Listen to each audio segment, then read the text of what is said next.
Connaissez-vous avec Martin Chouinard.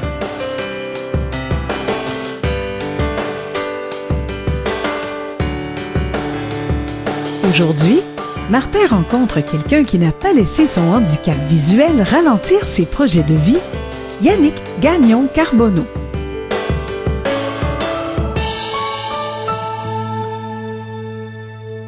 Notre saison est vraiment très bien commencée. Le mois de septembre aussi, par la même occasion. On essaie de garder la même fréquence d'entrevues cette année, bien qu'on ne sait pas trop qu'est-ce que l'avenir nous réserve, hein, la fameuse pandémie, tout ça. Hein. Mais pendant que tout fonctionne, on est là. Et aujourd'hui, on a un invité qu'on, théoriquement, on aurait dû recevoir à la fin de la saison passée. La date était fixée et tout, mais à cause de la pandémie, tout a été annulé.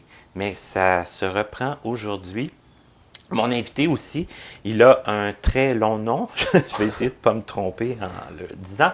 C'est Yannick Gagnon-Carbonneau. C'est exactement ça, c'est exactement ça. Bon, alors bonjour Yannick. Bonjour. Merci de t'être déplacé. Tu viens de Québec. Oui, je viens de très loin. De très loin. À peine, mais oui, de Québec, Québec la ville. Donc, voilà. Mais tu m'avais dit que tu venais régulièrement à ouais, Longueuil. comme on en parlera sûrement tantôt, moi j'étudie à Sherbrooke, donc par la force des choses, je me suis fait des amis qui habitent un peu partout à Québec. Donc, nécessairement, on leur rend visite parfois, là, surtout dans des contextes comme ça où est-ce que l'école est arrêtée. Donc, ce qui m'emmène à Montréal pour voir des amis de Montréal, justement. Et je le répéterai jamais assez à l'émission, puis tu vas sûrement pouvoir le confirmer, hein, un réseau social, c'est important. Ah, c'est très important, très important. Et surtout quand on se promène d'une ville à l'autre, de Sherbrooke à Québec, c'est quand même important je pense, de se faire des connaissances puis des amis un peu partout sur notre passage. Exactement, c'est essentiel. Là, on est déjà rendu au présent. Moi, j'aimerais ça qu'on retourne dans le passé un peu, parce que le but de l'émission, c'est de faire un portrait de la personne. Toi, premièrement, est-ce qu'on peut dire en quelle année tu es né, à peu près? On peut le dire, on peut le dire. Je suis né en 1997. Aïe, aïe! Ouais. C'est vieux, hein? Je sais. Je parlais avant qu'on commence du verglas qui s'est passé en 98. Tu dois même pas te souvenir de ça, c'est incroyable. Je l'ai connu par procuration, par mes parents, mettons. On m'en a parlé, là, puis on entend parler un peu partout, mais non, je n'ai pas vécu. Oui, parce que ça revient dans les médias de temps en temps. Hein? Ah ben oui, puis surtout dans des contextes comme ça, justement, avec la pandémie, ben on reparle des grands moments qui ont marqué le Québec, là, d'une autre manière, mais c'est ça, on entend parler souvent du verglas. En référence. Et ce qui me joue un tour avec toi un peu, c'est que tu as quand même une voix mature, hein? Tu as une voix grave. J'ai une voix mielleuse. Radiophonique. Radiophonique, suave. Radio de CKOI, moi je dis. Oui, exactement. J'ai raté ma vocation. Je vais changer de branche. As-tu déjà pensé faire de la radio? Non, mais par exemple, j'ai travaillé pendant longtemps chez Tim Hortons, puis j'adorais le service au volant. Moi, je parlais, puis je m'amusais avec le micro. Là, c'était mon moment. C'était mon émission de radio à moi. Toi, parler dans un micro, là, même... Ah oui, bonjour, bienvenue chez Tim Hortons. Est-ce que je peux prendre la commande? Ça, j'adorais. Est-ce que les gens, après ça, ils te voyaient? Est-ce qu'ils faisaient des sous? Ben oui, on riait au micro, puis là, il arrivait à la fenêtre, puis... comment c'est toi? Ben oui. Un petit jeune, là, de... Ah, oui, exact. Un bon service client, là. On aimait bien ça. Parce j'imagine qu'il y en a qui n'aimaient pas ça, parler dans ces micros-là. Ah, il y en a plein qui n'aimaient pas ça. Même en tant que client. Là. Ah oui, surtout en tant que client, il y en a qui n'aimaient pas ça. Il y en a qui n'aimaient pas ma bonne humeur le matin à 5 h du matin. Ils te trouvaient trop de bonne humeur? Ah, trop de bonne humeur. Eux autres, ils n'avaient pas encore bu leur café. Ah, ils n'avaient pas encore bu leur café. C'était évident. J'avais hâte de leur donner. Hey, ben c'est cool quand même. Ben, c'est cool. D'un sens, là. Ah oui, moi, je m'amusais. Et puis d'un autre côté, il me semble que de se faire servir son café du matin par quelqu'un qui n'est pas de bonne humeur. Ah oui, bien là, on parle des rabat-joie. Pas plus intéressant. Mais il y en a beaucoup là, qui adoraient ça. Il y en a beaucoup qui m'adoraient. Hey, on s'éloigne encore, mais on va en reparler, c'est sûr. Oui. Alors, naissance en 1997. Eh oui. Hey, moi, je n'en reviens pas quand j'entends des choses comme ça. J'étais au travail social, là, au cégep, à ce moment-là. Puis j'avais déjà perdu 3-4 ans entre ma première tentative de cégep puis la deuxième. Ça qu'on s'entend dessus que On s'est pas croisés, là. Il n'y avait pas de danger qu'on Non, se c'est croise. ça. Et tu es né où? Est-ce que tu es né à Québec? Oui, je suis né à Québec, dans la ville, directement. Je suis né où est-ce que j'ai vécu, finalement, toute ma vie, donc... Famille nombreuse? Famille nombreuse, 2 parents, 2 frères, un plus jeune, un plus vieux. Donc, famille... L'enfant du milieu? L'enfant du milieu. Et le long nom, c'est que tu portes le nom de ton père et de ta mère? Oui, les 3 enfants, on porte le nom de nos 2 parents. OK. Ouais. Ben, à ce qui paraît, c'était un peu la mode dans le temps de mon frère, mon frère plus aîné. Puis mes parents voulaient garder le même nom pour chaque enfant. Ouais, ça évite des questions. Hein, Ben oui, exactement. Quand quelqu'un qui connaît toute la famille dit Ouais, pourquoi c'est ça. un porte tel nom puis pas C'est ça, on voulait pas faire de chicane. Mais... C'est que, en plus, toi, ton prénom, il y a un Y, un K, je pense aussi. Oui, il y a bien des. Puis il y a un seul N. Est-ce qu'il, Ben oui, c'est vrai. Oui, je suis bien unique dans la vie. Est-ce qu'il te donnait plus de temps pour faire tes examens? Je me dis, en première année, là, juste écrire ton nom Ouais, sur la feuille. Souvent au primaire, je trichais. J'écrivais Yannick Gagnon. Je laissais faire le carbonneau. OK. Puis en cours de route, je me suis dit, c'est important, c'est mon nom. Fait que je le mets maintenant. C'est qu'on l'écrit au complet. Ouais. Et voilà. Ça dépend. Quand la ligne est petite, des fois, je me limite à Gagnon, -C, Gagnon. Ouais, il y a moyen d'abréger un peu. Ah oui, Puis, c'est ça. puis aussi, tu sais, à l'école, à un moment donné, ils savent t'es qui, de toute façon. Ah oui, ils me connaissent. Quand on a des papiers plus formels à remplir, ben là... Exact. Sur mon passeport, j'utilise les deux, là, mais à l'école, des fois, je m'en permets plus. OK. Là, je m'amuse avec ces questions-là. Ah, puis- pas de problème. Parce que tu es jeune aussi, puis je sais que je vais pas te fâcher avec ça, certain. Non, pas à tout. Et là, l'enfant du milieu, qu'est-ce que tu as comme souvenir d'enfance? Est-ce que tu étais un enfant actif? Est-ce que tu... Ben, je pense que oui. Je pense que j'étais un enfant. Tu sais, j'ai jamais été un enfant gêné, un enfant timide, du moins pas ce que je me rappelle. J'ai toujours été un enfant tu sais, qui aimait ça se tenir au courant de tout, qui aimait ça pas se mêler de ses affaires, qui aimait ça. Puis je dis ça super positivement, là, dans le sens que c'était pas méchant, mais dans le sens où est-ce que j'étais pas dans ma bulle en étant enfant. J'aimais savoir des amis. Tu étais curieux? Oui, j'étais Ça fait curieux. que tu voulais connaître, savoir les choses, Exact. poser des questions. Ah oui, puis j'aimais ça avoir l'attention, là. J'aimais ça me donner en spectacle là, un peu. Là. Tu sais, j'étais ce genre d'enfant-là. Plus que les autres enfants de ta famille, Ah. tu dirais? Ah oui, que les enfants de ma famille, oui, je pense que oui. Puis que des enfants en général? Oui. OK. Oui, je pense que oui. OK. Est-ce que tu as souvenir de, je sais pas, soit de gens que ça tombait sur les nerfs ou de gens qui se faisaient comme un plaisir de t'expliquer des choses ou de t'inclure dans des conversations d'adultes ou des trucs comme ça? Ben, certainement. Ben, tu sais, je pense que les gens que ça énervait un peu, je pense que mes profs rentrent là-dedans, là, les enseignants, soit qui m'adoraient, soit qui m'haïssaient. Là. C'était toujours ça. Soit je prenais trop de place, soit j'étais amusant. C'était toujours ça.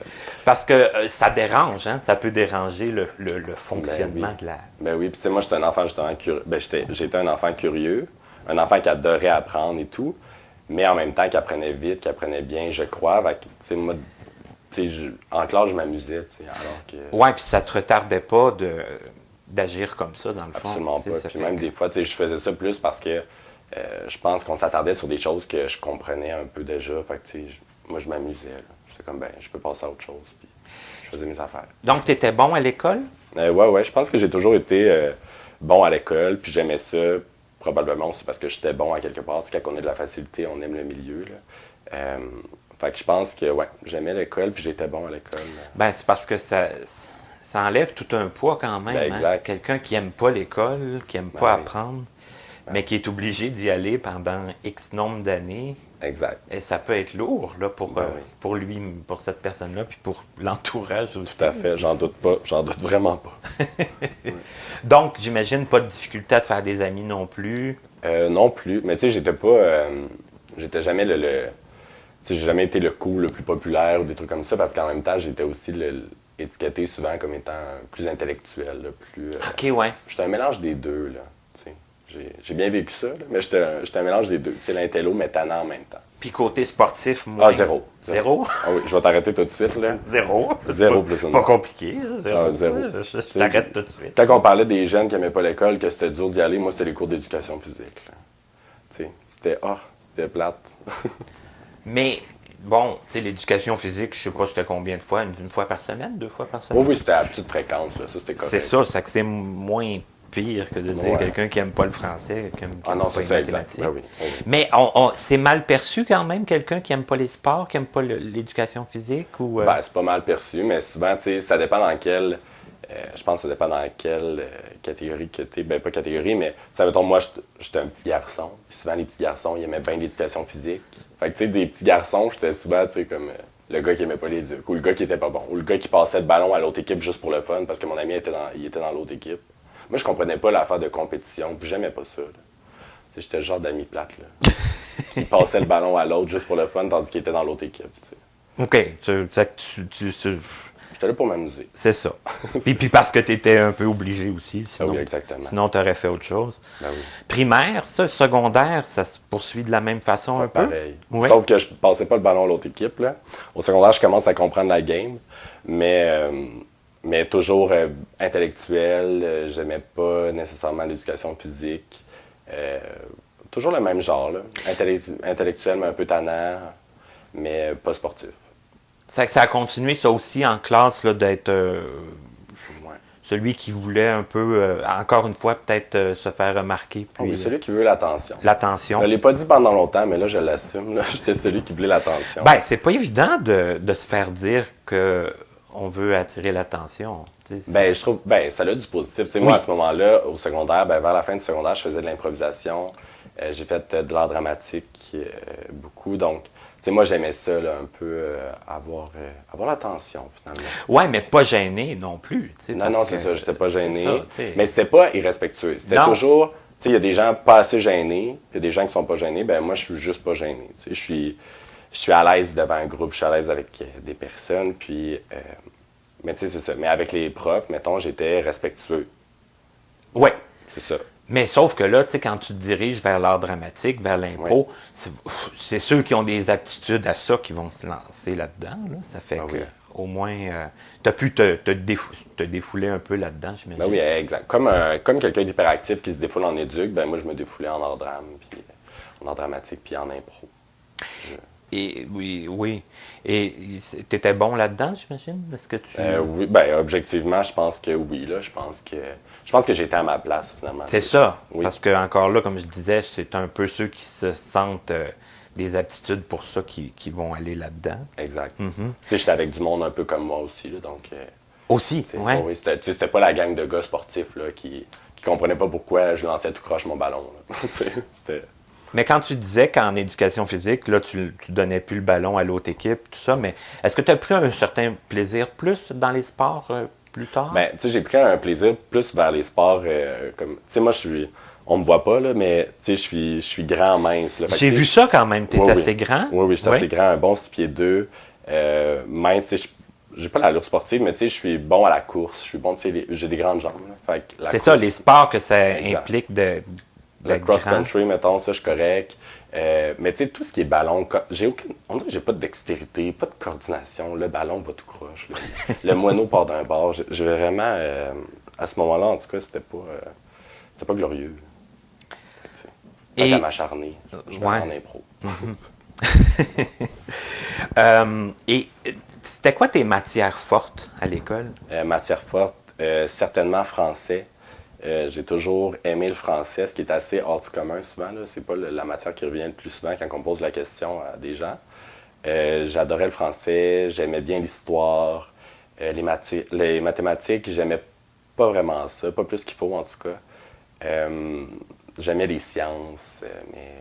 OK, c'est que tu aimais les sciences, mais pas trop les maths. Ouais. Ben, j'aimais les sciences dans ce qu'on apprenait qui nous servait dans la vie de tous les jours. Tu sais, j'aimais le concret de la chose. Les mathématiques, je trouvais ça abstrait, j'ai pas un esprit cartésien. Tu sais, j'aime ça partir dans tous les bars, essayer, puis... Tu sais, fait que moi, l'algèbre, ça me parlait pas plus que ça. Les graphiques, ça m'ennuyait. Tu sais, c'est un peu ce genre-là. Et forcément, ça enligne quelqu'un pour son choix de vie. Ah, certainement, certainement. Et toi, à quel moment tu as su qu'est-ce qui t'intéressait de faire admettons, après le secondaire? Ouais. Ben, quand j'étais au secondaire, moi, j'étais convaincu que je m'en allais prof de français.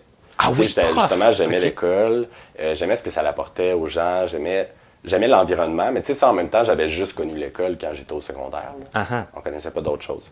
Donc, moi, je voulais m'en aller prof de français, ou je pensais au droit parce que j'aimais l'image qu'on avait de l'avocat. Mais c'était assez abstrait comparativement à un prof de français que je savais exactement c'était quoi. Donc, moi, à ce moment-là, je pensais aller prof de français assez jeune. OK. Ouais. Et est-ce que ça s'est concrétisé? Qu'est-ce que tu as fait quand tu es venu le temps? Je ne suis pas prof de français à ce Non, jour. c'est ça, il me semblait que non. En fait, vient le cégep, où est-ce que je m'en vais commencer un DEC en littérature et création au cégep de Sainte-Foy à Québec. Donc ça, c'était pour moi, pour me diriger en enseignement du français ou en droit, parce que ça m'ouvrait les deux portes à ce moment-là. Moi, j'avais tout de suite exclu les sciences les sciences naturelles, parce que ça m'intéressait. Ouais, puis on se doutait que tu n'allais pas choisir quelque chose là, Oui. qui allait J'ai jamais te été du lancer, genre là. à mettre des choses de mon côté seulement pour m'ouvrir des portes. Là. Tu sais, je me suis pas pris les maths fortes parce que j'aimais pas ça. Puis même si ça m'avait ouvert des portes, je l'ai pas pris. J'ai pas pris chimie physique parce que ça m'ennuyait, je voulais pas ça. Tu savais que t'allais pas t'en aller dans quelque chose Exact. de connexe à ça. Là. Non, je savais que j'allais pas m'infliger ça pour rien. Fait que, c'est ça. Fait que, tu sais, je me suis vraiment concentré sur les sciences un peu plus sociales. Les sciences sociales, parce que je savais que ça me rejoignait un peu plus. Je voulais être avec des gens. Puis, c'est ça. Puis, rendu au cégep, ben là, moi, c'est ça. Je savais que je m'en allais soit en enseignement du français pour l'université, soit en droit à l'université. Donc, c'est pas mal mes deux chemins d'horizon. Là.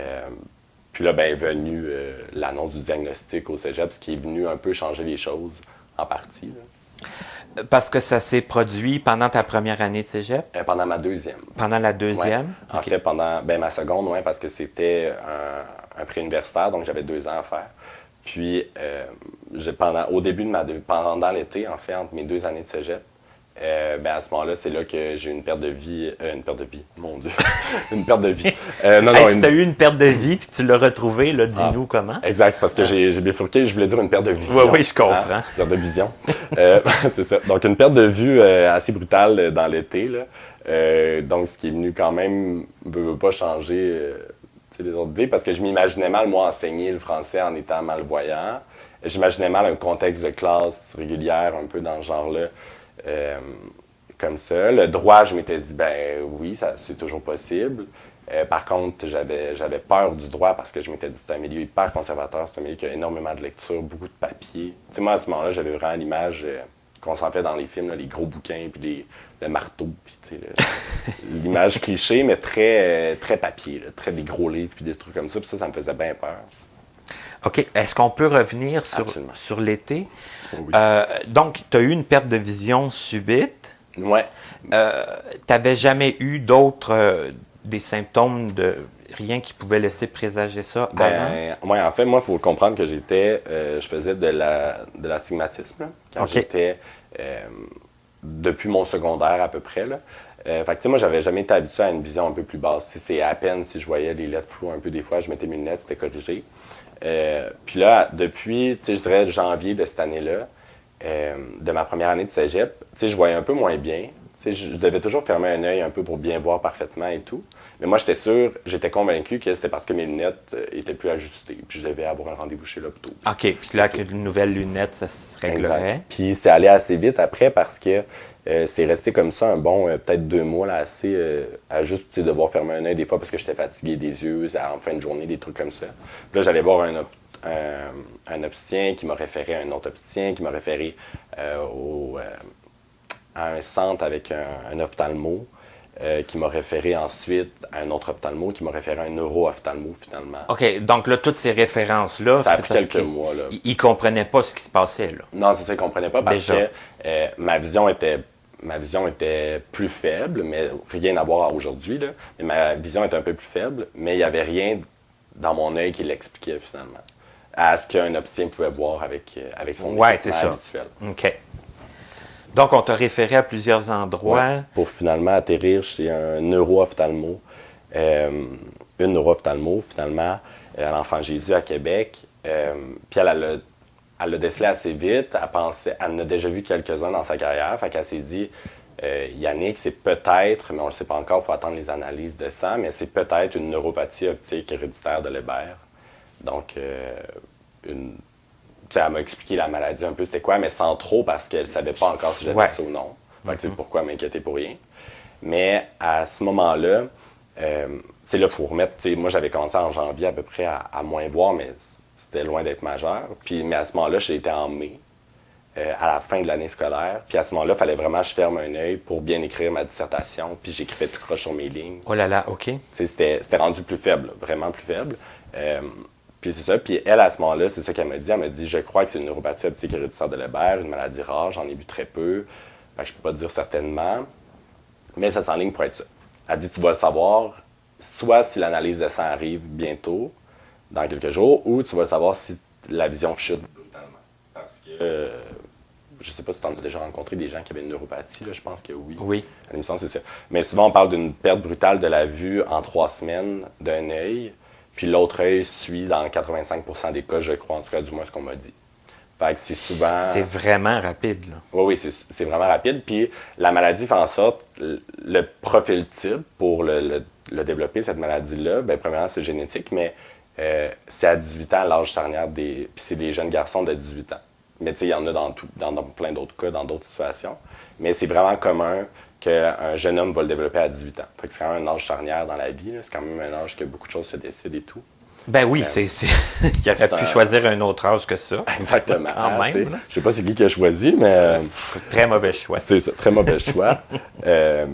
Mais c'est ça. Fait que tout ça pour dire que là, ma neuro-ophtalmo, elle m'a dit, ben, tu vas le savoir si ça descend brutalement, ou tu vas le savoir si l'analyse de sang arrive. Ça veut dire que les analyses de sang, c'était long avant que ça arrive? Ben, moi, ça a été long parce que, tu vois, elle m'a dit ça en fin mai. Là, on était à peu près, je pense, le 25 mai. Je m'en rappelle parce que le 28-29, je partais en Europe. Fait que, tu sais, c'était assez un drôle de timing pour devenir aveugle, légalement aveugle, malvoyant. Fait que ça, c'est un drôle de timing. Puis, tu sais, l'analyse de ça, je pense qu'on l'a eu en début juillet. OK. Ouais. Je sais pas ce qui explique exactement. Je sais qu'ils devaient l'envoyer, ça se faisait pas à Québec pour la maladie. Fait que je sais qu'ils l'ont envoyé ailleurs, puis ça a pris un certain temps. Mais c'est ça, il y a eu un certain délai. Là. Puis je ne sais pas si l'été, c'est plus long. Je ne sais pas s'il y avait quelqu'un en vacances à quelque part là-dedans. Là, mais... C'est possible. Mais en tout cas, elle s'attendait à ce que ça puisse être long aussi, de la façon qu'elle t'en parlait. Mais tu sais, de la manière qu'elle m'en parlait, moi, elle m'a dit « Tu ne vas pas en Europe. » Elle dit « En tout cas, du moins, je te le conseille pas parce que tout peut arriver. » Puis moi, je me suis dit « Ben non, je m'en vais en Europe. » Parce que j'avais un voyage de prévu avec le cégep. Puis je faisais un voyage d'architecture, un peu là, d'histoire de l'art. On allait visiter l'Italie pendant un mois. Puis moi, je m'étais prévu un autre mois avec une amie pour l'Espagne. Donc, moi, j'y tenais à ce voyage-là. Mais là, quand elle disait que tout pouvait arriver, ça voulait-tu dire que tu aurais pu perdre la vue complètement, mettons, pendant ce voyage? Non, mais c'est certainement... Tu sais, la neuropathie optique héréditaire de Leber, on ne perd pas la vue complètement avec ça. On tombe en basse vision assez sévère au niveau de la vision centrale. Dans le fond, il y en a qui vont jusqu'à la perdre quasi totalement. Mais on garde toujours la périphérie. Donc, la vision périphérique, au pire, c'est ça. Moi, elle m'a dit, le pire qui peut arriver, c'est que tu deviens malvoyant au point de ne plus voir la vision centrale. Mais c'est parce que la vision centrale, c'est beaucoup. Là, c'est ça, c'est déjà énorme. Ouais. C'est que tu te débrouilles bien avec une vision périphérique quand tu es habitué, quand tu es adapté. Tandis que là, en voyage, puis tout ça... C'est ça. Mais là, moi, à ce moment-là, je m'étais dit... Mais tu sais, moi, à ce moment-là, je faisais pas la nuance entre légalement aveugle, malvoyant. Ben, c'est normal, c'était pas un milieu dans lequel tu étais. Tu sais, le médecin te dit, ben, t'as un trouble aux yeux. Ben, finalement, c'est au nerf optique, là. C'est pour ça qu'il ne décelait pas dans l'œil directement. C'est vraiment au niveau du nerf optique, une atrophie. Donc, moi, je comprenais rien à ça du tout. Fait que là, elle m'a dit, t'es mieux de pas aller en voyage, t'es mieux d'annuler parce qu'on sait pas ce qui arrive. Puis moi, j'étais bien entêté. J'étais comme, ben, si je vois plus, ben, au moins, j'aurais vu l'Italie. Tu sais, j'étais bien... OK. C'est que toi, c'était clair que tu y allais? Oui, c'était clair que j'y allais. Moi, c'était clair, certain. Mes parents n'étaient pas très, très chauds à l'idée. Mon entourage n'était pas très, très chaud à l'idée. Mais à ce moment-là, moi, je ne l'avais pas dit à personne pour pas stresser le monde en voyage, Je l'avais dit à un professeur avant de partir en voyage à l'aéroport. C'est ça tout. Mais tu sais, je voulais pas qu'il y ait de barrière parce que je savais que moi, personnellement, je m'aurais pas empêché de le faire. Fait que je voulais pas que quelqu'un m'empêche de le faire. Puis j'étais comme, au pire, ça sera mon problème. C'est très égoïste. Puis t'avais 18 ans, t'avais le droit de décider. Ben oui, exactement. Ça, je me suis dit. Je me suis dit, hey, ça doit être pour ça, c'est tombé à ce moment-là de notre vie. Là, parce qu'à un moment donné, t'as le droit de faire tes choix. Fait que, tu sais. Mais c'est ça. Fait que moi, je voulais vraiment partir. J'avais par contre avisé aussi mon ami qui était avec moi pour la suite du voyage après l'Italie. Je me disais peut-être que je vais devenir aveugle. Tu sais, elle se demandait, elle était comme ben voyons. Mais ça doit faire drôle quand même de se faire dire ça. Si... Ben oui, exactement. Hein? C'est comme... Bon, et puis je me rappelle, on était assis dans un petit restaurant à l'aéroport, puis là, elle m'a dit, ben là, à quel point tu vois pas? J'ai dit, ben tu sais, en ce moment, je vois pas beaucoup le tableau des affichages au bout, là. Tu sais, à quelques dizaines de mètres, mettons. J'ai dit ça, je le vois pas très bien. OK. Mais j'ai dit, à part ça, je vois bien, tu sais, si c'est proche de moi, des trucs comme ça. Tu sais, j'avais un peu de misère. Fait qu'elle, je pense que je l'ai banalisé un peu. Tu sais, j'ai dit, ben non. Ben, t'as mis quelque chose de loin pour qu'elle dise, bon, c'est pas si C'est ça. pire. Mais à ce moment-là, c'était vrai que je voyais pas bien ça, alors que je voyais bien ma main à 6 pieds, mettons, à 6 pouces même de mon visage. C'était vrai ce que je disais, mais je le banalisais un peu, dans le sens que c'est pas si grave. Tout. Mais ça pouvait devenir grave à tout moment, on ne savait pas. Fait que c'est un peu de vivre dans l'attente. Mais là, de toute façon, pendant le délai qu'il y a eu, t'as pas eu c'était pas la maladie qu'elle te disait, de toute façon? Oui. Oui, c'était Oui, ça? oui, finalement, j'ai eu le diagnostic avant le diagnostic parce que dans la dernière semaine de mon voyage en Italie, la portion Italie, parce que j'avais aussi la portion Espagne qui suivait, dans le mois, 3 semaines après qu'elle m'ait annoncé ça, j'étais dans le train, je regardais un livre, puis puis je voyais plus le livre. J'étais plus capable de lire à ce moment-là. Alors que 2 jours avant, j'étais capable de lire un livre. OK. Fait qu'il y a comme eu une chute brutale, la vision, dans un œil. Parce que maintenant, pour lire, il fallait absolument que j'aie un œil fermé. Fait que là, à ce moment-là, je me suis dit... ben en fait, la vision, elle avait un peu descendu, mais c'était pas un point important. Puis là, ça avait vraiment descendu dans un œil. Puis quelques jours après, mon autre œil aussi avait descendu. Fait que j'avais les 2 yeux, finalement, à peu près au même niveau. Là. J'avais l'œil droit, je pense, un peu plus fort, mais à peine. Fait qu'il fallait vraiment... Tu sais, il fallait que je marche proche de mon ami, mettons, tu sais, pour pas fondre dans des obstacles ou des trucs comme ça. Parce que j'avais quand même la périphérie, mais j'étais loin d'être habitué. Tu sais, je balayais pas du regard pour aller chercher dans ma périphérie ce que je voyais pas. Je compensais pas dans mes yeux. Tu as réussi à finir ta session de cégep quand même? Ouais, mais là, tu sais, à partir au voyage, moi, j'étais supposé passer 1 mois en Espagne après le mois en Italie. Finalement, j'ai passé 2 semaines en Espagne parce que je me suis dit, ben non, tu sais, là, j'ai appelé mes parents, j'ai dit, là, je pense que ça se passe. Il faut appeler la neuro-ophtalmo parce que tu sais, j'ai perdu la vision un peu. Fait que là, mes parents capotaient un peu à distance. Puis finalement, j'ai pris un vol d'urgence pour le Canada, mais je l'ai pris 2 semaines après. Je me suis dit, non, je suis capable de continuer. Puis là, ben, tu t'es rendu compte par toi-même que c'était... Ouais, ben la force des choses, parce qu'il y a eu une canicule. À ce moment-là, c'était une des canicules, une des plus grandes canicules que l'Europe avait connues depuis des années. Puis, tu sais, je me rappelais, il faisait comme 42 degrés à Barcelone. Puis ma vision, quand il fait hyper chaud, elle s'embrouille davantage. Fait que là, c'était quasiment noir là, pendant une partie du voyage. Fait que là, j'étais comme, là, j'ai atteint ma limite. Là, je pense qu'il faut que je retourne. OK, il y a comme des circonstances qui ont même aggravé un peu. Ouais, c'est ça, parce qu'étant donné que c'est les nerfs, là, en tout cas, ce que j'ai compris, là, quand il fait un peu plus chaud, les trucs comme ça peut venir affecter davantage la vision. Puis, tu sais, quand tu es au début de la maladie, tu connais rien à ça. Tu te demandes vraiment, coudonc, tu es en train de descendre à chaque jour, puis ça va-tu tomber noir? Tu sais, moi, c'était un peu le portrait que je m'étais fait. Donc, tu sais, à un moment donné, j'ai mis l'orgueil de côté, là, puis je me suis dit, bon, je vais prendre un avion pour aller à Québec. OK. Et là, ça s'est passé comment au retour ici? Ben là, moi, je suis revenu de voyage. Puis, tu sais, là, mes parents, ma famille, moi, mes amis, ils s'attendaient à me voir débarquer de l'avion avec une canne puis un chien. T'sais. Ils s'attendaient à ce que je sois complètement aveugle. Oui. Puis, tu sais, c'est ça. Puis moi, j'ai vraiment réalisé... parce que, tu sais, moi, j'étais un peu dans le déni parce que, tu sais, j'étais comme, bon, on est en voyage, il faut que ça paraisse bien. Tu sais, je veux pas avoir l'air de la personne qui le vit mal en voyage. En tout cas, je voulais pas imposer ça au monde, là, à mon ami du moins. Là. En tout cas. Fait que là, quand je suis débarqué de l'avion, moi, je suis allé chercher mes bagages. Puis ça, c'est une histoire qui a été souvent racontée, là, parce que c'est comme un moment choc là, de mon histoire. Tu sais, j'étais allé au carrousel à bagages, je récupérais mon sac. Puis là, je m'étais enlevé du mode avion parce que mes parents venaient me chercher. Puis je voulais les appeler pour me dire, allô, je suis là, venez me chercher. T'sais. Puis là, j'ai appelé mon père. J'ai dit, est-ce que vous êtes là? Parce que je viens d'arriver, je viens de descendre de l'avion, j'ai mon sac. Puis il dit, ben oui, tu me regardes en ce moment, tu es en avant de moi. Oh. Puis là, il y avait comme une baie vitrée, mettons, qui séparait le carrousel à voyage du reste. Puis, tu sais, moi, je regardais mon père à ce moment-là, puis j'étais comme, OK. T'sais, puis là, j'ai vraiment réalisé comme, ouais, que c'est pas une grande distance. Là, je vois plus à ce point-là, dans le fond. Fait que c'est ça. Donc, à partir de là, moi, je suis revenu à la maison. Puis, mais tu sais, j'ai pas eu de moment un peu plus noir. J'ai pas eu de moment. Ben, c'était ma prochaine question, ouais, là. C'est souvent la question qui revient, mais puis c'est vraiment pas par orgueil, c'est vraiment pas par fierté, mais je l'ai pas mal vécu parce que moi, je suis.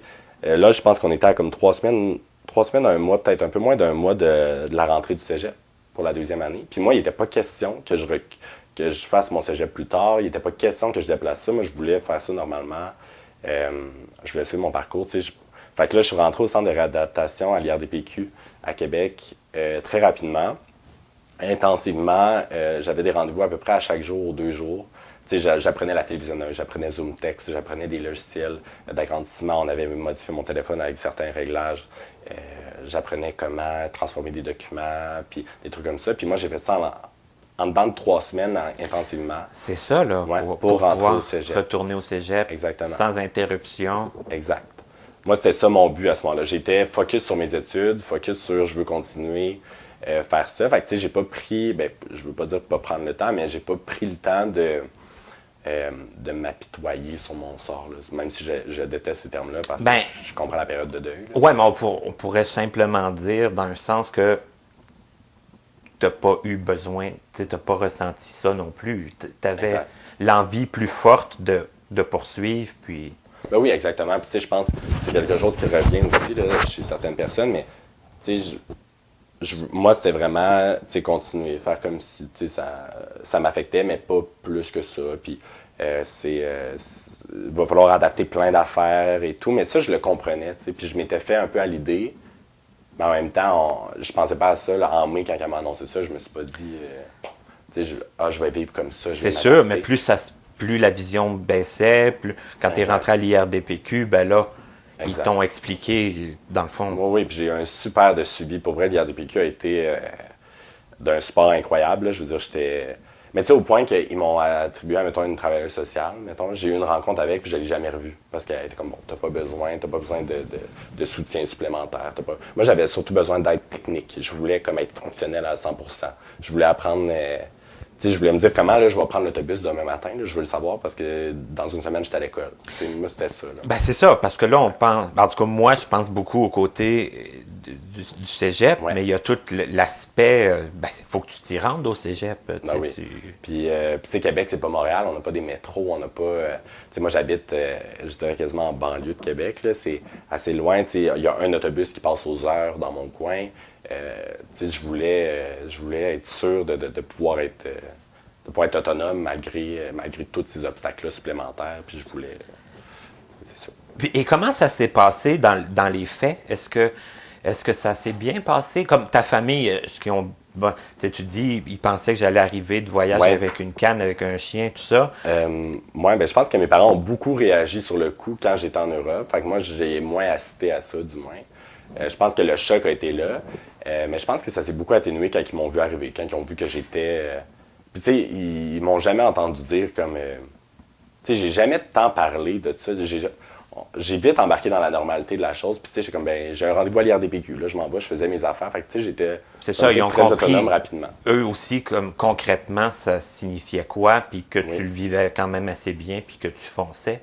Exactement. On va dire ça comme ça, je pense. Oui, je pense que oui. Puis je pense qu'ils ont embarqué un peu dans le même focus que moi. Je pense que c'est de ça que j'avais besoin. J'avais pas besoin qu'on prenne du temps pour moi. Puis j'avais pas besoin, en partie, mais j'avais pas besoin qu'on me pousse à rendre ça malheureux, alors que pour moi, c'était pas la fin de tout. Là, Je voulais pas qu'on mette ça comme qu'on amplifiait ça à ce point-là. Je voulais vraiment continuer puis avancer mes affaires. Là, je vais poser une question plate parce que faut toujours qu'il y ait un moment plate dans mes entrevues. Vas-y. Mais si tu me dis qu'il n'y en a pas, il n'y en a pas. Mais est-ce qu'il y en a eu quand même des moments de découragement ou est-ce qu'il y a eu des choses que dans le concret, tu t'es dit, ça, c'est comme vraiment pas évident. Puis... c'est ça. Je préfère le terme découragement. Des périodes de découragement, il y en a eu, là. Moi, ce que je veux dire, c'est que j'ai pas eu de période sombre. Je suis pas resté enfermé chez moi pendant 3 mois à me dire c'est fini. Non, ça, il y en a pas. Ça, Par contre, je te cacherai pas que la première fois que tu arrives à l'école, depuis, puis que tu as toujours été à l'aise avec tout, puis là, tu te rends compte à la cafétéria que tu vois plus tes amis, tu reconnais plus tes amis dans le couloir, tu reconnais plus... sais, moi, je rentre à la cafétéria, il faut que j'appelle mes amis pour dire « Hey, vous êtes où? » Puis là, tu sais, ils me cherchent, ils peuvent même pas lever la main parce que je les vois pas. Tu sais, puis ça, c'est lourd parce que moi, c'est ça que ma plus grande phobie à ce moment-là, c'était de perdre mon autonomie. C'est de me dire, je vais toujours dépendre de quelqu'un, je vais toujours cette chose-là. Ça, c'était plus décourageant un peu. Par contre, tu sais, j'avais vraiment un bon filet social là, à ce moment-là. Là. Je l'ai toujours d'ailleurs, puis je pense que ça m'a vraiment aidé. Mais des périodes comme ça, c'était plus dur. Tu sais, lié aux amis, lié au fait de... hey, on joue à, mettons, on faisait des soirées jeux de société, mettons. Ben, pour moi, il fallait vraiment s'adapter, tu sais. Des petits deuils comme ça, des deuils quotidiens, mettons. Tu sais, j'aimais cuisiner, ben là, j'étais plus capable de lire ma mesure, tu sais, des trucs comme ça. Là. Ça, c'en était des périodes de découragement. À l'école, quand on me disait, ben, il va falloir t'abandonner ce cours-là parce que le matériel ne pourra pas être adapté dans les temps. Là, c'était un deuil pour moi parce que j'ai comme, tu sais, moi, je veux fonctionner. Là, vite. concrètement, c'était des choses qui étaient rendues comme difficiles, voire impossibles. Ben oui. Puis, tu sais, quand je me suis dit, ben, je pourrais jamais devenir enseignant de français au secondaire, ou du moins, peut-être, j'aurais probablement pu, mais tu sais, je m'étais dit, pour moi, c'était quasiment impossible à ce moment-là dans ma tête. Ben, ça aussi, c'en était un. Tu sais, j'ai pas choisi le droit par dépit, loin de là, mais je m'étais quand même dit, tu sais, bon, ben, j'aurais pas ma première option, tu sais, c'est certain. Parce que là, ce que je vais dire, ça va peut-être paraître un peu plate, là, mais j'essaye de faire quand même un parallèle. Ouais. C'est rare quand même, tu sais, des invités qui ont perdu la vue plus tard dans leur vie, j'en ai eu quand même. Mm-hmm. Mais là, toi, ton processus comme d'études était enclenché, Ouais. on peut dire, tes idées de carrière étaient faites. Mm-hmm. Ça a, je dirais, un bon côté, ben, plus qu'un. Mais, tu sais, bon, je veux dire, au cégep, ils te connaissaient d'avant tes problèmes de vision. Ouais. Déjà, ça au moins, c'était enclenché. Oui, puis il y avait des bons côtés, mais comme à ton cégep, nous, on était un petit programme, donc on était toujours la même classe dans chaque cours et tout. Fait que, tu sais, moi, j'ai été, la première journée, ben, j'ai été devant la classe, puis j'ai dit, là, écoutez, j'ai perdu la vue cet été. Tu sais, j'ai expliqué un peu toute la situation. J'ai dit, ça se peut que vous voyez mon écran, je vais toujours avoir un ordinateur avec moi. Ça va être agrandi, vous allez vous poser des questions. Je vais avoir des machines des fois pour compenser. Je vais faire des essais, je vais essayer certaines lunettes. Tu sais, je vais avoir l'air du petit gars étrange dans le fond de la classe avec plein de machines. Tu sais. Je voulais que ça soit un peu plus normal. Le cégep me connaissait, mais en même temps, je connaissais pas tout ce qui était service adapté, les trucs comme ça. Moi, tu sais, j'avais pas... Non, il fallait que tu te familiarises avec tout ça. J'avais rien qui me liait à eux. Mais tu sais, le cégep me connaissait. J'avais déjà un emploi que j'ai conservé malgré parce qu'on l'a adapté. Tu sais, j'avais déjà une bonne base de vie on l'a adapté finalement. Tu sais, je me suis pas adapté à mes milieux, c'est les milieux qui se sont adaptés. C'est ça, mais comme ils te connaissaient, puis tout ça, tu sais, je veux dire, au moins, comment je pourrais dire ça, les démarches étaient faites, puis il fallait adapter suite à ça. Tu sais. Exact. Puis je pense qu'ils me connaissaient dans le sens que, aussi, moi, quand j'allais voir, mettons, tu sais, au cégep, quand j'ai dit non, je continue mon cours, ils savaient que même s'ils me disaient, ouais, mais c'est pas très réaliste, ils savaient que j'allais le continuer. Fait que, il était mieux d'adapter.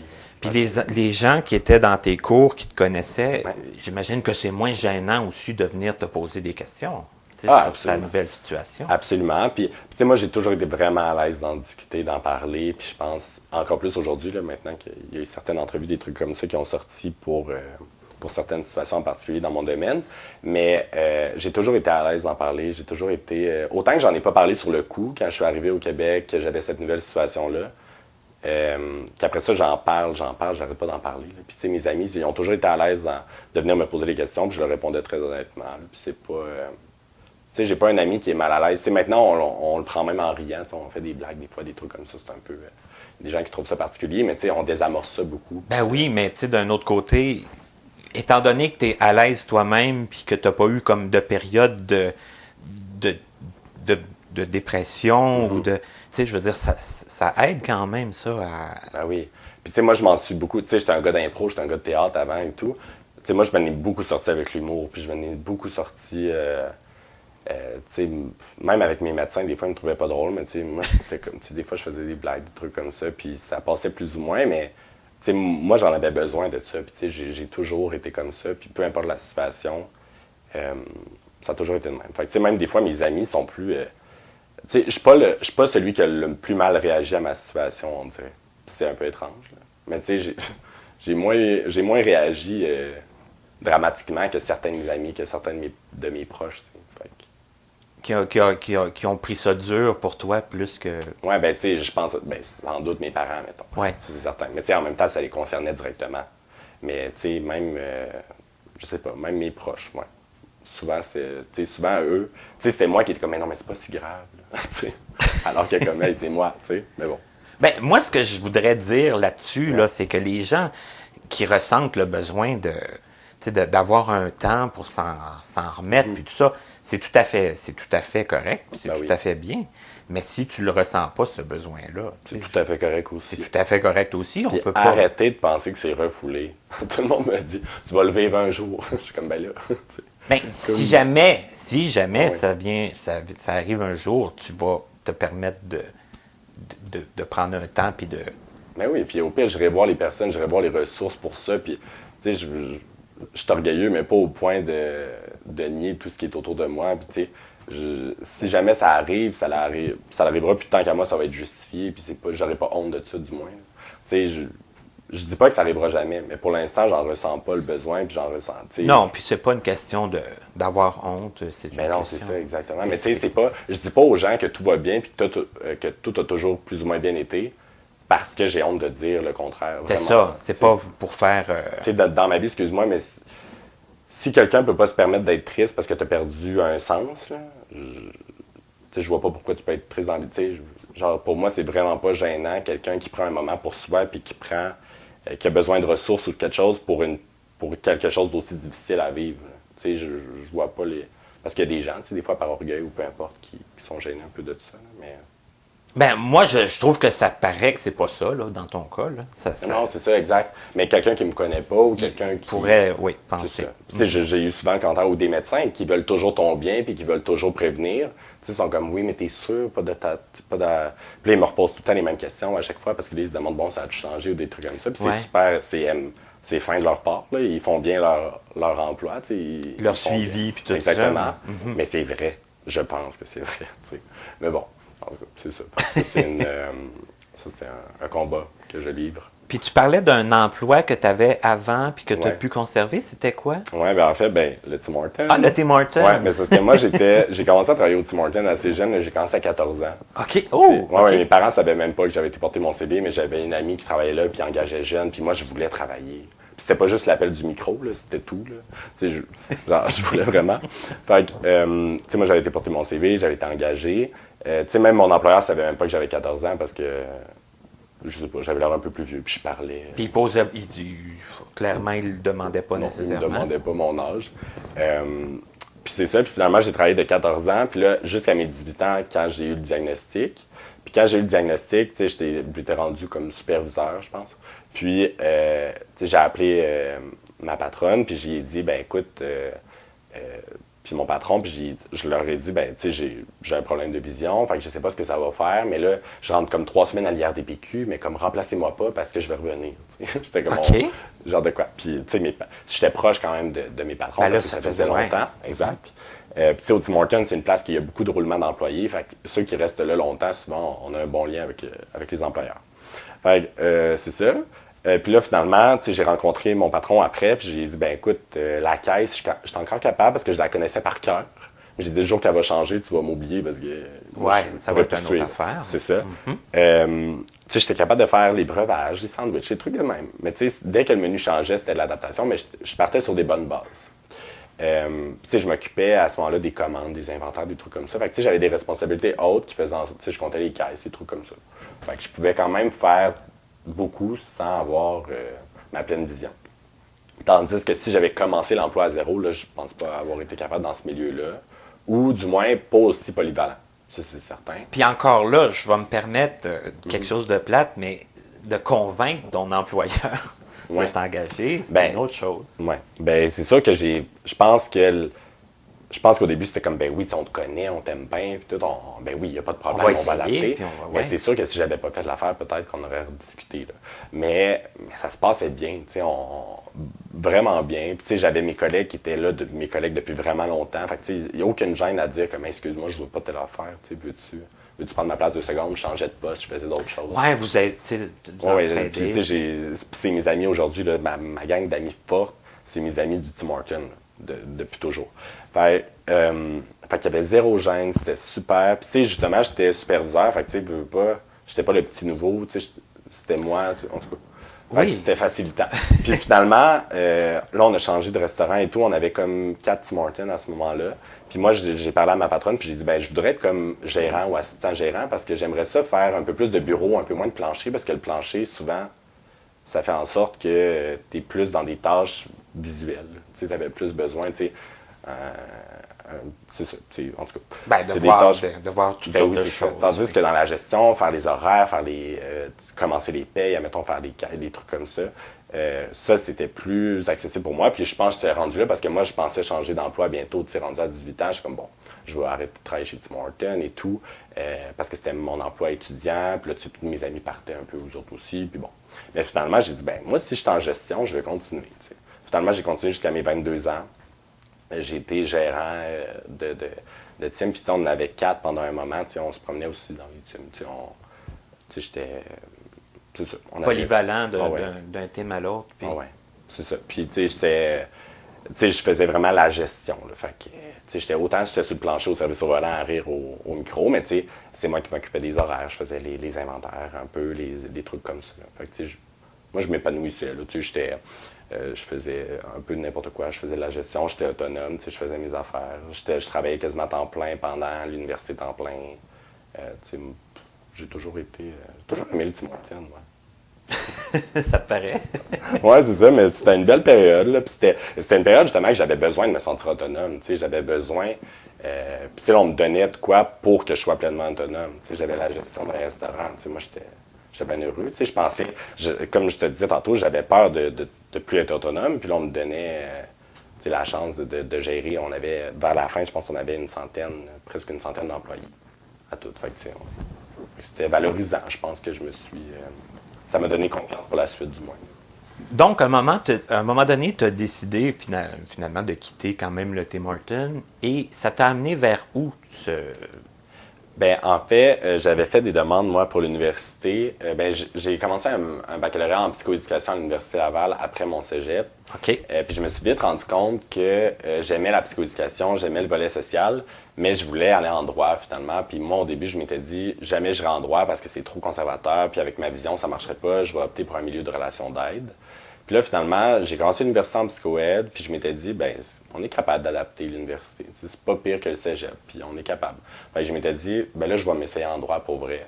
Puis j'ai été accepté à l'Université Laval, puis à Sherbrooke.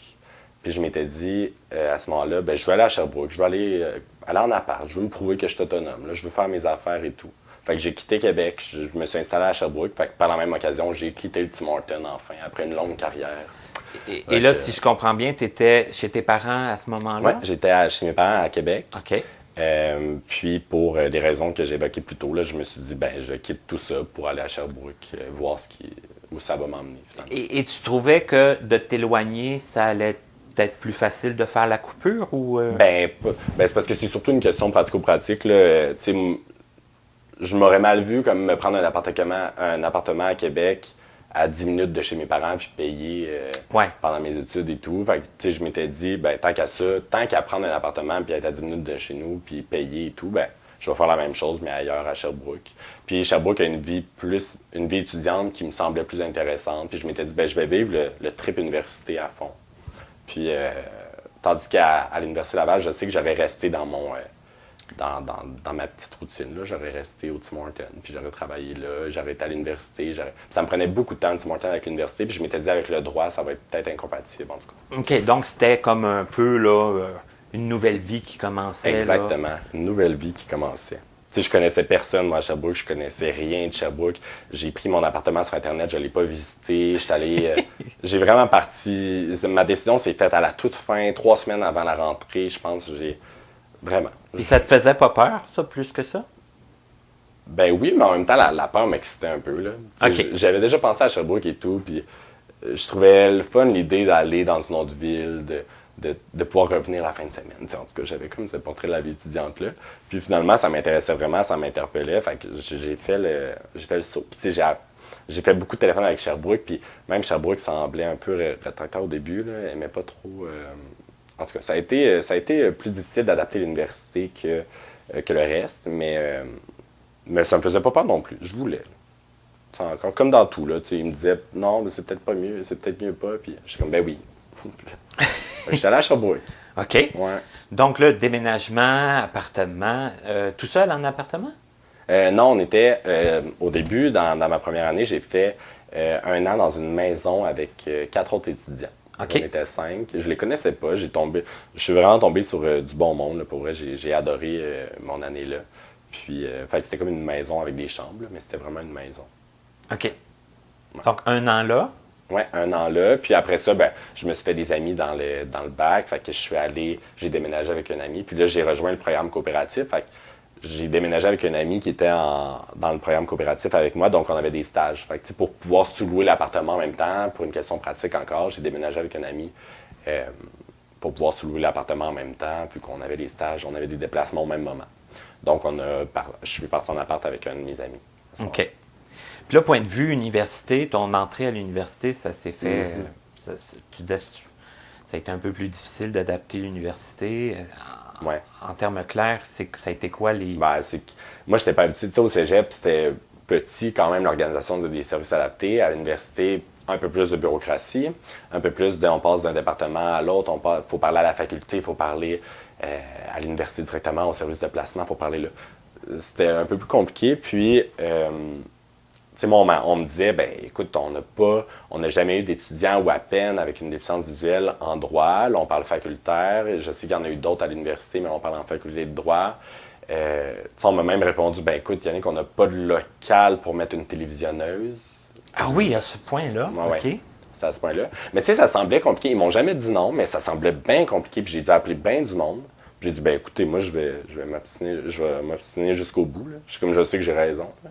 Puis il y a même un responsable de l'université qui m'a dit, mais Yannick, pourquoi finalement Sherbrooke c'est accepté à Laval? Puis là, j'ai dit, écoutez, là, j'ai dit pas mal sûr qu'à chaque étudiant, vous vantez pourquoi Sherbrooke puis pourquoi pas Laval. Puis j'ai dit, vous me demandez pourquoi L'inverse. Sherbrooke. Comme si tu avais fait un. Puis là, il s'est senti mal. Puis là, ça a fait il a tourné sur un dixième, là. C'était autre chose après, là. Mais tu sais, il y a vraiment un moment que j'ai fait là, pour vrai, je me demande qu'est-ce qui se passe parce qu'on me répond des choses qui sont pas normales.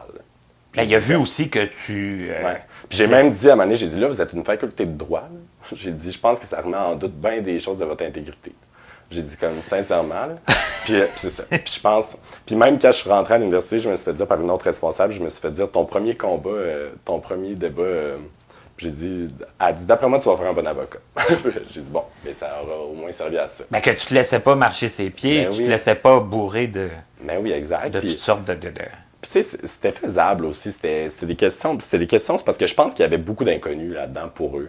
Puis je pense que ça faisait. Ça faisait peur. Ah ouais. Puis tu sais, ils étaient bien installés. Ils avaient tout rénové la bibliothèque. Puis eux, il n'était pas question qui modifient beaucoup de choses. Puis des trucs comme ça. C'était des trucs très, très banals finalement. Mais c'est qu'il y avait beaucoup d'intervenants dans la même chose. Il y avait beaucoup. C'était compliqué pour rien finalement. Puis au lieu de se forcer, ils essayaient de donner des réponses un peu simplettes. Moi, je pense qu'il y a beaucoup d'intervenants qui étaient bien intentionnés. Puis ils voulaient. Mais il y a comme le système fait en sorte que c'est comme un peu réfractaire. C'est un peu. T'as des intervenants qui sont super ouverts, t'as des intervenants un peu plus fermés, t'as des intervenants que pour eux, ça va être beaucoup de travail, fait que peut-être moins. Ouais, une charge de travail supplémentaire. Puis moi, je demandais pas beaucoup. Là. Mes lectures, là, je les fais toutes à la télévisionneuse. Je demande aucune transformation de documents au service adapté. C'est ça déjà? Oui, déjà là, parce que moi, on me promettait des chapitres aux 2, 3, 4 semaines. Là, puis j'étais comme, là, il faut en lire 8 par semaine, fait que ça marchera pas. J'ai vite mis ça de côté, puis j'ai dit, écoutez, moi, je vais faire le maximum que je peux faire de mon côté. Là, fait que je vous en demande le moins possible. Fait que je veux avoir le moins de rapports possible avec plein d'intervenants diversifiés pour savoir à quoi m'attendre, parce que ma date d'examen est la même que tout le monde, puis je veux y arriver. Fait que ça a été un peu plus compliqué à l'université. Et puis c'est vraiment pas propre à l'université de Sherbrooke. Là. J'ai aussi des difficultés à l'université Laval. Je pense que c'est un peu partout là, comme ça, mais je pense qu'il suffit d'un étudiant qui ouvre la voie pour après que ça soit facilitant. Là, moi, je sais que ma télévisionneuse à Sherbrooke, il y en a une maintenant. Fait que, message à tous les étudiants qui veulent aller à l'université de Sherbrooke, il y en a une télévisionneuse. Fait que si vous répondez que non, il y en a une. Vous m'appellerez. Je connais les gens. Mais tu sais, je dis ça, mais après ce petit détail-là, là, la faculté en tant que telle de Sherbrooke m'a vraiment aidé. C'est vraiment, j'ai des contacts vraiment récurrents avec les intervenants, puis c'est vraiment, ils sont super ouverts à tout, puis tu sais, ils m'ont déplacé des affaires dans mon horaire, ils m'ont permis plein d'affaires. Une fois que le gros était fait, là, après, j'ai un super suivi. Ouais. C'est ça, on dirait qu'il a fallu que tu leur démontres que tu savais où est-ce que tu t'en allais. Oui, puis que ça n'allait rien changer. Là. Puis que, tu sais, puis que c'est même à c'est bien d'avoir de la diversité dans une faculté, puis c'est bien d'avoir, puis encore plus une faculté de droit, je pense qu'elle est supposée de représenter la population finalement, parce qu'on va, tu sais, veut pas un avocat, ça travaille pour le peuple, ça travaille pour le monde, ça travaille, tu sais. Fait qu'il faut être représentatif. Fait que, moi, je pense qu'ils ont beaucoup à gagner à prendre plus de diversité dans leur faculté. Et là, une fois toutes ces mesures mises en place, ça s'est passé bien? Ça s'est passé bien, même qu'au début, Sherbrooke est vraiment réputé pour leur programme coopératif qui permettent des stages, parce que normalement, en droit, tu n'as pas de stage avant le barreau. Mais pour avoir le stage barreau, c'est bien d'avoir de l'expérience, c'est bien d'avoir de quoi sur son CV. Moi, je pense que j'avais un bon CV à l'époque, entre autres grâce au Tim Hortons. Puis, mais moi, je voulais faire des stages pour prouver à un employeur que c'est pas vrai que parce que j'ai une déficience visuelle, je peux pas travailler. Puis là, je voulais dire, écoutez, la preuve, j'ai fait 3 stages en droit, puis ça a super bien été. Moi, je voulais ça. Fait que je m'étais dit, je vais faire le programme coop. Je vais aller faire des stages, je vais aller goûter au milieu du travail, je vais aller adapter ça, puis je vais aller voir comment ça se passe. Finalement, j'ai fait des démarches pour avoir des stages. Là, ça a été un autre bien compliqué à propos de ça. Mais c'est ça. Fait que ça a bien été par-ci par-là, mais il y a eu des moments plus durs, justement, dont les stages. Parce que là, j'imagine que c'est beaucoup de démarches, peu de... C'est beaucoup de démarches avec des... Puis les stages coopératifs, ils doivent être rémunérés. Fait que c'est pas des domaines, c'est pas des cabinets de droit social. C'est pas du droit de la personne, c'est pas du droit de la famille, qui sont peut-être plus... C'est cliché, mais sont peut-être plus ouverts à la relation d'aide, mettons. Sont peut-être plus sociales dans leur mentalité qu'un cabinet de droit des affaires qui pense à la productivité avant tout.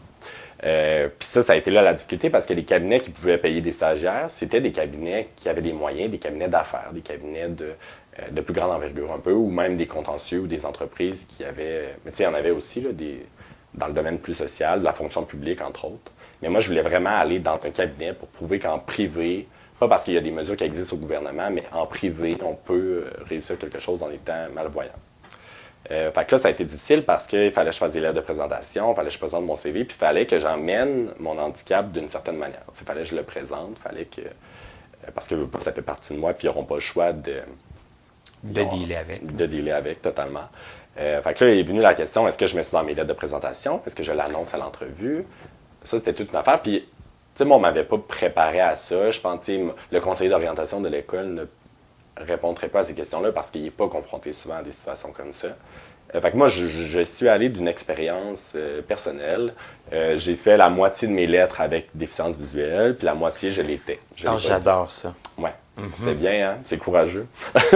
Ça permet quand même d'évaluer un peu. Oui, puis moi, au début, je voulais rien savoir d'aller travailler en grand cabinet. J'avais pas ce goût-là au début. Fait que je m'étais dit, au pire, ils vont pas me prendre, c'est tant pis. Mais je voulais tester. Et comme de fait, les lettres sur 5 lettres que j'ai envoyées sans le dire, j'ai eu 3 demandes d'entrevue.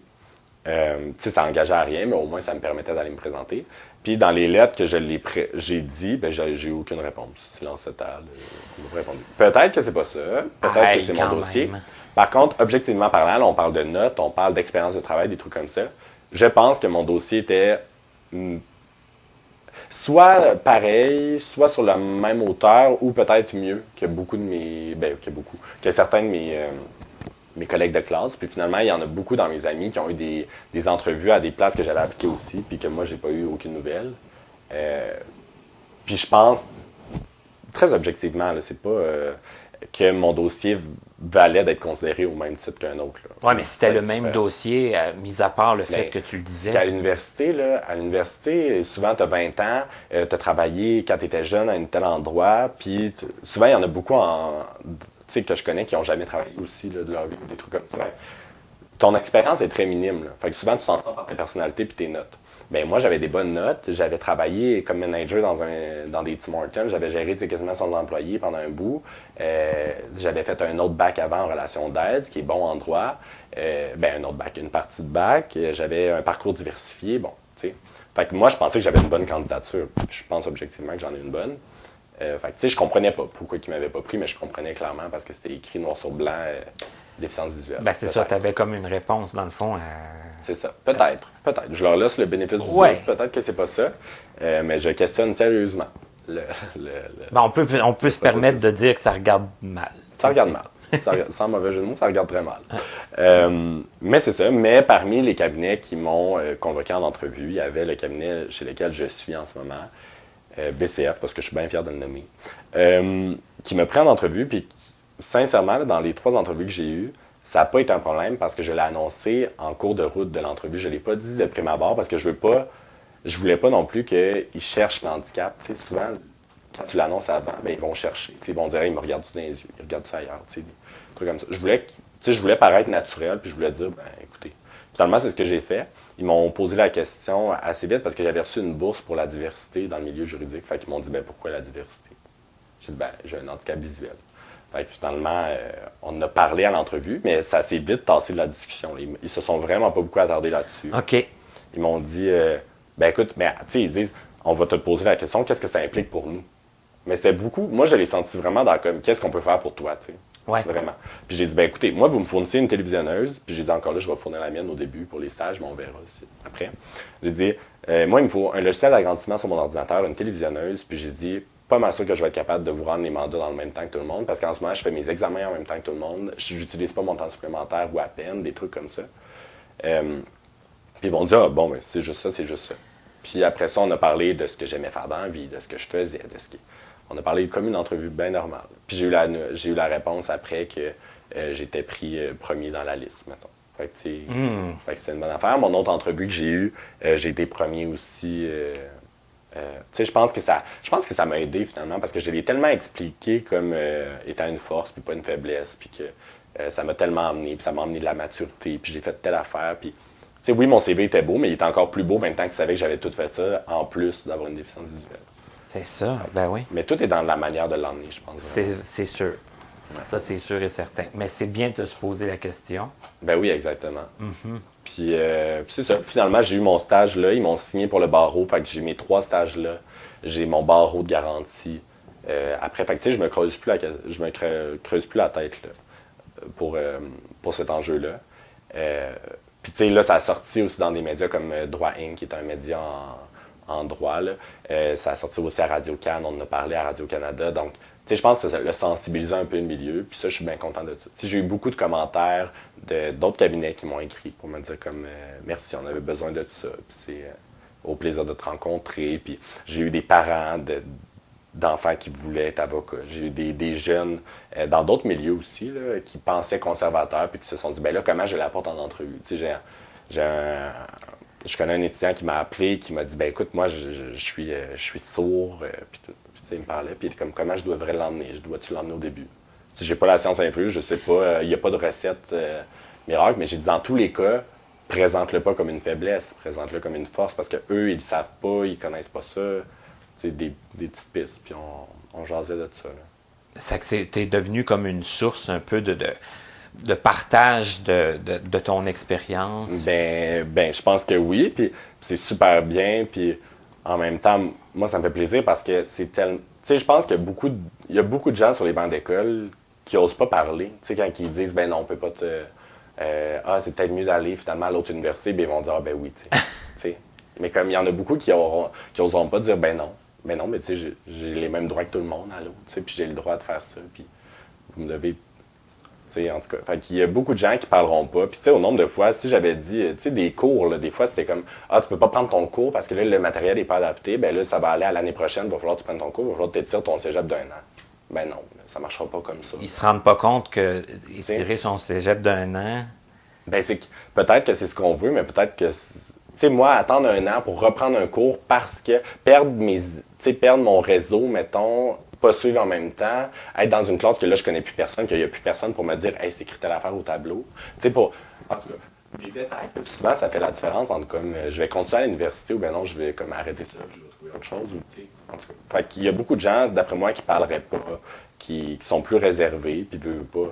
C'est bien correct, là. Mais je pense que, tu sais, moi, j'ai jamais eu peur de dire comme, ah ben, c'est quoi le problème? Comme, expliquez-moi, parce qu'il me faut une méchante bonne raison pour que j'accepte ça, tu sais, finalement. En tout cas, c'était bien des choses comme ça, là.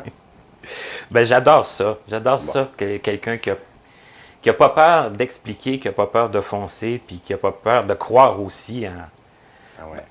Au départ, je pense qu'il faut croire en ses capacités. T'sais. Ben, totalement. Puis quand tu y penses, bien que il n'y a pas de raison de ne pas le faire. Il y a pas... parce qu'au bout de la ligne, qu'est-ce qui va te bloquer? C'est juste quelqu'un d'autre. C'est pas... le système peut être changé. Tu sais, je comprends que des fois, il y a plein de barrières à plein d'endroits, mais tu peux adapter parfaitement quelque chose. Là, je comprends qu'il y a des choses qui se font jamais. Là. Je veux dire, je comprends que je ne serai pas chirurgien cardiaque. Là. Mais comme tu me veux pas en train de réparer ton cœur avec tu me veux pas avec un scalpel dans les mains. Là. Mais il y a tellement de possibilités qu'on concerne. Tu sais, même moi, là, je me suis dit, hey, je serai jamais enseignant de français, mais c'est très possible. Ça se ferait. Là. Fait que, en tout cas, je pense... c'est ça, ça prend. Tu sais, au début, tu n'étais pas du tout conscient, disons, de ce qui était faisable ou infaisable. Ben exact. Tu sais, j'ai vraiment pas la prétention. Puis ça, je me suis vraiment... Tu sais, même quand l'article de Droit Inc. est sorti, là, sur... le titre était... J'ai même pas peur de le dire, il était épouvantable. C'est marqué « Un futur avocat aveugle » chez VCA. Mais moi, j'ai appelé tout ça, puis j'ai dit « Je vous ai dit de pas dire aveugle, parce que moi, je veux pas que la personne complètement aveugle lise ça, puis fasse comme « Ah ben oui, mais lui, il l'a eu facile, mais tu sais, il se prétend aveugle, mais il est malvoyant. » Tu sais, je voulais pas qu'il y ait cette... Dans le sens que je comprends que ma situation a peut-être été plus facile, mettons, que quelqu'un avec une situation qui demande encore plus d'accommodement ou des trucs comme ça. Mais pour moi, c'est important de le rectifier. Puis, fait que, tu sais, j'ai pas la prétention de dire que c'est toujours facile pour tout le monde puis qu'on est tous au même. Tu sais, moi, je pense que le fait que j'ai la périphérie puis que je me déplace sans canne, sans chien, ça enlève déjà là un stéréotype que les gens ont en te voyant. Tu sais, ça enlève. Tu sais, je pense que. Oui, clairement, c'est sûr. Là. Tu sais, c'est ça. Fait que c'est ça. Je veux juste pas dire que tout est facile, mais dans tous les cas, tout peut être adapté. Tu sais. Je pense. En tout cas, j'ai vraiment la conviction de. C'est que la finalité des études, ça s'annonce bien, le stage, le dernier stage. Ben, ça s'annonce bien dans le sens que j'aurais pas d'autres entrevues à faire puis à me creuser la tête. Pas trop de démarches. Oui, tu sais, j'adore le milieu que je suis, puis j'ai vraiment un milieu de travail exceptionnel, puis j'adore ça. Donc, oui, je pense que pour la suite, c'est que du positif. Pour l'instant, du moins. On verra. Et on va être obligé de finir ah ben, on finit. à un moment donné. Ouais, j'ai parlé, hein? Ça n'a pas d'allure. Mais tu as parlé, mais pas pour rien dire, hein, comme on peut dire. Oui, parce c'est que bien quand même. Hein. Je pense que tu as transmis des messages très importants pour les étudiants qui sont en cours d'études ou qui veulent poursuivre des études. Souvent, on se demande, tu sais, les jeunes, ils étudient dans quoi, qu'est-ce qu'ils font, comment ils réussissent. Je pense que forcément, on a comme des pistes de réponse aujourd'hui avec ton entrevue. Ah oui. Ton expérience peut guider plusieurs personnes, mais je pense qu'il faut croire en soi, il faut croire en ses capacités en premier lieu. Comme tu as dit, je pense, puis c'est bien important, le handicap, il faut le présenter comme étant quelque chose de positif et non pas quelque chose de négatif qui va être compliqué pour l'employeur, compliqué pour... oui.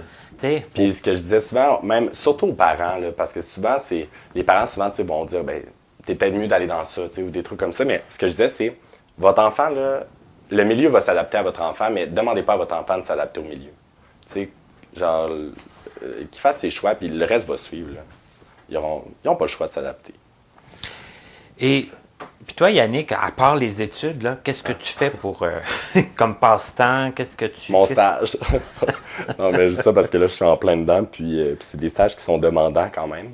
Mais tu sais, je suis tellement entre Sherbrooke, Québec et tout, que quand je reviens à Québec, mon passe-temps préféré, c'est être avec mes amis, puis tu sais, passer du temps avec mon monde et tout. Mais tu sais, comme je disais, je suis pas un sportif, fait qu'on élimine tout ce qui est sport. Je suis très... tu sais, j'aime bien la lecture, j'aime bien... Le théâtre, je suis un gars plus d'art, mettons. Fait que c'est beaucoup des activités sociales avec des amis, des sorties comme ça, mais c'est ça. Donc, Tu disais qu'hier, tu avais été dans la Grande Roue, Dans la Grande malgré Roue. la pluie, puis oui. que... Ouais, je fais mon touriste là à Montréal, mais c'était la fête d'une amie, puis là, en tout cas, on s'est prévu toute une journée, puis on a fini ça sur la Grande Roue. On voyait rien, il faisait noir, gros brouillard, mais on était des amis dans la Grande Roue. On s'est fait du fun pareil. Mais c'est ça, fait qu'on a profité de Montréal. Et juste pour revenir avec les études, tu disais, moi, j'ai lu tous mes textes à la télévisionneuse, tout ça. Tu lis vite à la télévisionneuse quand même? Je lis vite à la télévisionneuse. Les gens n'y comprennent rien. Mais tu sais, on s'habitue vite, là, mais... tu sais, je lis même pas en... Tu sais, des fois, c'est sûr, un texte vite fait, je vais lire en audio. Mais, tu sais, rechercher dans un code civil, c'est comme un dictionnaire, là. Ça se fait pas... Tu sais, faut flipper des pages tout le temps, faut chercher, ou ben non, mes textes autour des jugements, ben on passe souvent d'une section à l'autre et tout, fait que la navigation est moins évidente en audio, est moins...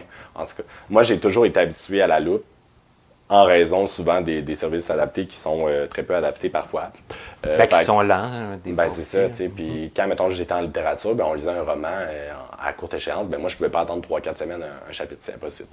Fait que ça, j'ai toujours été habitué à la télévisionneuse, fait que mon plateau, là, il est mieux d'être bien huilé parce qu'il se promène. Il se fait aller, là, le Il se plateau. fait aller. Il se fait aller. Puis, tu sais, quand on lit une trentaine de jugements par jour, là, dans une journée, là, et tout, Aïe, aïe. ça va vite, là. Tu sais, mais oui, je suis capable de lire très vite. J'ai pas chronométré là, combien de mots à la minute. Je sais qu'on l'avait fait à l'IRDPQ, mais il va falloir le refaire parce que je suis encore meilleur aujourd'hui, je pense. Mais c'est ça. Mais oui, exactement, parce que on se le cachera pas. Des fois, on charge cher hein, dans le milieu du droit. Fait que je vais rentrer dans l'argent des clients. Là. Je vais faire ça vite. Je vais pas leur coûter trop cher non plus. Non, mais c'est ça. Mais Tu as une belle conscience sociale, en plus. mais c'est oui, bien. voilà. C'est ça. Hein? Mais oui, mais c'est sûr. Hey, j'ai juste un mot, puis c'est même pas un vrai mot, mais wow! Tu sais, moi, ça C'est un m'impressionne. mot. Ouais. Parce qu'on le connaît, le mot. Mais, En tout cas, on l'utilise. non, oui, on l'utilise. Et ça m'impressionne sérieusement. Je suis fasciné. Je trouve que c'est vraiment un beau modèle à suivre, plein d'inspiration à en tirer de ton merci. parcours. Ça fait plaisir à entendre. Et merci encore plus de t'être déplacé parce que, bon, tu es très occupé. Hein, puis, Ah, mais c'était pas pour toi, c'était pour la Grande Roue que j'ai eu à Montréal. Là. Une activité à faire une fois dans sa vie. alors, même si vous ne voyez pas du tout, vous pouvez aller faire la Grande Roue pareil parce qu'il y en oui. a qui ne voient pas même si... Ah oui, puis j'avais des amis totalement voyants, ils faisaient totalement noir, puis on a eu bien du fun. Peu importe. C'est pour tout le monde. En tout cas, un gros merci, puis tout le succès dans le futur. Et Merci. un petit peu, ça prend un petit peu de chance, mais je pense que ça prend beaucoup de bonne volonté aussi. Puis je pense que tu nous as démontré que tu en avais à revendre. Alors, À revendre. À revendre. un gros merci. Ben, merci à toi de l'invitation.